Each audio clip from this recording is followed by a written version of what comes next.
I read 14 books in January. Let's talk about them and rate them from least to highest of enjoyment. I'm gonna make a little scale over here, or maybe some numbers and whatever I can figure out on CapCut. All right, let's get into it. So coming in last place of January is, the way I don't even remember and I have to look at my list, Midnight at the Christmas Bookshop. This was one of the first books I read in January because I was still in the Christmas spirit. And this one is by Jenny Colgan. I mostly chose this book based on the cover, which I know was not a good thing to do. It was very Christmassy looking, so I figured I would get my Christmas fix in with this book. But it actually ended up not being that Christmassy at all, in my opinion. And the storyline was kind of strange. I just felt like the book was about the main character finding her love again with this guy who didn't reappear until like the last chapter. A whole lot of nothingness happened in the middle of that. I honestly don't have a lot to say about this book. I thought it was going to be extremely Christmassy and cozy and wholesome. I wouldn't reread this book again, but I would maybe check out some other things from this author. So coming in at number 13, which is a terrible number by the way, Every Time I Go on Vacation, Somebody Dies, and this one's by Catherine Mack. This one has been on my TBR for like 2 years maybe. This is another one that I kind of went into blindly. Thought it was going to be more of a thriller. To be honest, I listened to half of it on an audiobook because I started the novel and then I lost interest completely. But once I start something, I need to finish it. But it was so forgettable for me. I kind of gravitated towards it because it was taking place in Italy, and I've been spending a lot of time in Italy, so I thought it would be fun to read a thriller in the setting that I actually understand now, and I wouldn't read it again. Womp. Coming in at number 12, we have The Hobbit, a graphic novel. This one is so low for me just because it's a graphic novel and it's leaving out so many amazing details. I would recommend this book to somebody who doesn't like reading and need to see pictures, or somebody who wants to understand The Hobbit but don't want to commit to like the big book of it.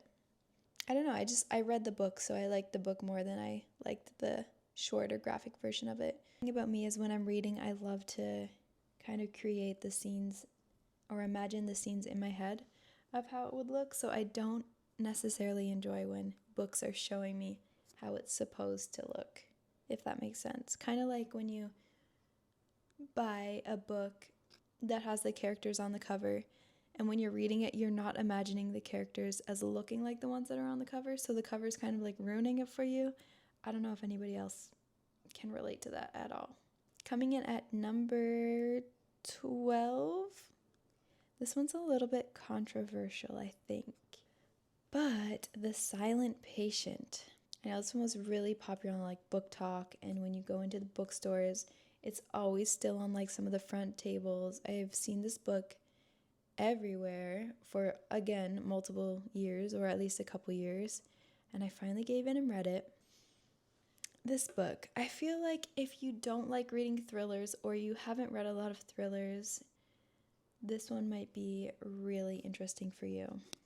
I don't necessarily love when I guess the endings of a thriller because I am waiting for the twist. You know, what you're expecting to happen or the most likely to happen. Usually there's a twist and you're like, whoa, I never would have expected that. But with The Silent Patient, I just knew what was going to happen. I had a lot of expectations going into this book and it kind of let me down. But in saying that, if you haven't read any thrillers or it's not really your usual genre, I do recommend reading it. Coming in at number 11, I have The Housemaid is Watching, number 3. I love a Frida McFadden book, okay? I won't deny it. All of Frida's books I will destroy in one day. However, this was my least favorite of the Housemaid series. Without throwing any spoilers out there, I really loved the character Enzo in book 1 and book 2. In this book, I just wasn't vibing with him anymore. I feel like some things were kind of left out of the plot line. I don't know, I just feel like the characters were acting kind of insufferable in this one. I liked the first and the second housemaid, but this one was... I'm sorry. I still love Frida, and I think she's a genius. So coming in at number 9 is The End of August by Felicia Morn. This one was written by my friend, and this one has a lot of trigger warnings. It was very interesting to read and think about her brain coming up with it, and thinking about like her sitting in her room writing it, which is adorable. And I hope she writes more. I'm very proud of her, and I'm proud of her for following her dream. And she also like self-published, so that's really cute. And I will say, this one was actually quite interesting. Like, I finished it in a day. I binged it. Love you. Coming in at number 8, I have Red, White, and Royal Blue. This romance was also on my TBR for like a year. Another book talk book. This book was cute. It was an easy read. I will say it was kind of long for what it was. I feel like I'm being really negative. I promise I actually do enjoy these books. I'm not like reading them to critique them all and being bad. I'm not like the biggest romance fan in general, so when it's a little bit of a longer romance, I'm like, can we get to the point? Like, we know what's gonna happen. But it was enjoyable, and I would recommend it. Coming in at number 7 is The Perfect Child. The reason why I wanted to read this book for so long was because I remember Carly Incontro hyping it up a while back, and she was talking about it, and it just sounded like something that would be completely up my alley. It was a pretty good book. I feel like from the very beginning, it's super predictable, but it really did keep me engaged. This book definitely has trigger warnings of child abuse and animal abuse again, which no.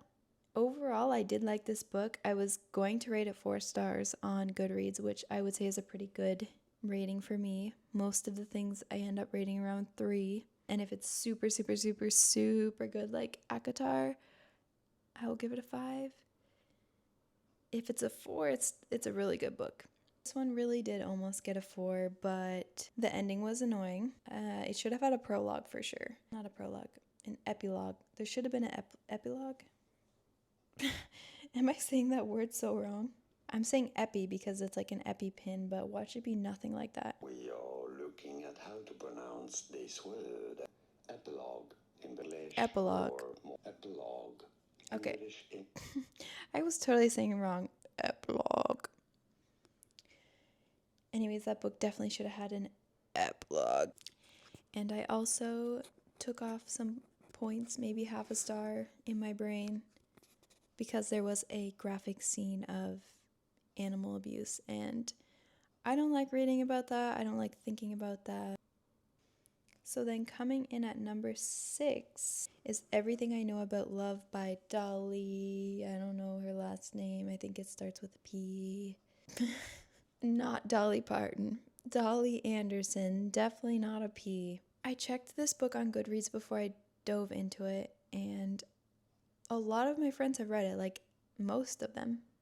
It's just one of those books that like everyone has read, kind of like The Fault in Our Stars, or It Ends With Us, It Starts With Us. To me, it's one of those like very well-known books to even people who don't necessarily read a lot. I thought it was going to be like a really cutesy romance book, but it ended up being more of like a memoir, autobiography. What is the word for it? It described how a lot of young girls experience college and like drug exploration, alcoholism, dating. I will say a lot of it was not really relatable to me because when I was in university, I was simply studying like crazy. But it was funny to read. It also had a lot of like cute friendship moments in it. It was one of the first books, I will say, of the year that I felt like I could take out a highlighter and get to work. But I will say I wasn't like grabbing for this book like, oh my gosh, I need to know what happens next. It didn't have like a really strong structural plot line. It was a little bit all over the place, like you were reading someone's diary. But it was different. I've never read a book like that, so that's probably why it's so high on the list. It was something different. Coming in at number 5, we have The Inmate. This one is another Frida book. This one was just an easy read. I didn't necessarily expect some of the twists in it, so that was fun. Yeah, I would recommend it. It wasn't my favorite book, but I would if you like thriller mystery vibes. Coming in at number 4, we have Part of Your World, the first one of this series. It was a great book, a good romance book. The fact that it's this high up on the list speaks for itself. It was a good one. The only thing that I will say about this book that I was kind of annoyed at was the main character. There was so many pages of her being like, I can't do this, it's never gonna work, and you're just like, girl, take the man, let's go. You're gonna end up together, we know it. Like, it took her way too long to be invested in him. I would recommend this book, and I've heard from other people that the second book is even better, so I'm excited to eventually read that one. We only have 3 left, and these are 3 very solid books. So coming in at number 3, we have Iron Flame. Maybe that's also controversial. She should be at the top. But hear me out. The first 300 pages of that book should have been cut. Or at least summarized a lot more. Oh my gosh, I feel like in the beginning I was reading and nothing was happening. And then the last 30% of the book, it went crazy. I loved Fourth Wing so much, and I was recommending Fourth Wing to everybody. Even my boyfriend who doesn't read, I was like, you need to read Fourth Wing, you'll love it. But Iron Flame, I don't know. I feel like you have to really lock in to finish that one. I will still continue to read and support this series. I'm actually reading Onyx Storm right now, so next month, if I do another recap video, we can dive into the 3rd book a little bit. BRB.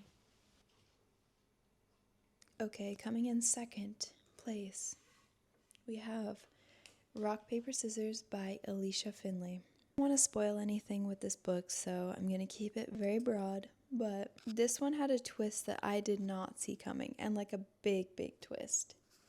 That gave me a whole new perspective. When I found out the twist, I wanted to reread it. Just read the book from the perspective of knowing what is actually happening. Speechless. It was a good one. To think that somebody came up with this in their own head is crazy to me. So creative. Such a great book. I will recommend this one again and again and again. Now, coming in at number 1 in January, The House of My Mother, A Daughter's Quest for Freedom by Sherry Frankie. It was my first and only 5-star rating of 2025 so far. It was vulnerable. It was raw. It really gave Sherry a chance to tell her story. And as she said, to take back her power that her mother kind of took from her for all those years. And if you grew up watching family vlog channels or even 8 Passengers, this is a very interesting read.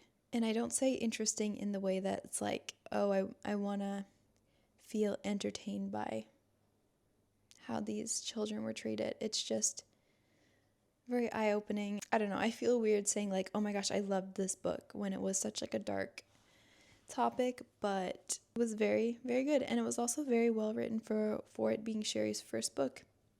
So I wish her all the success.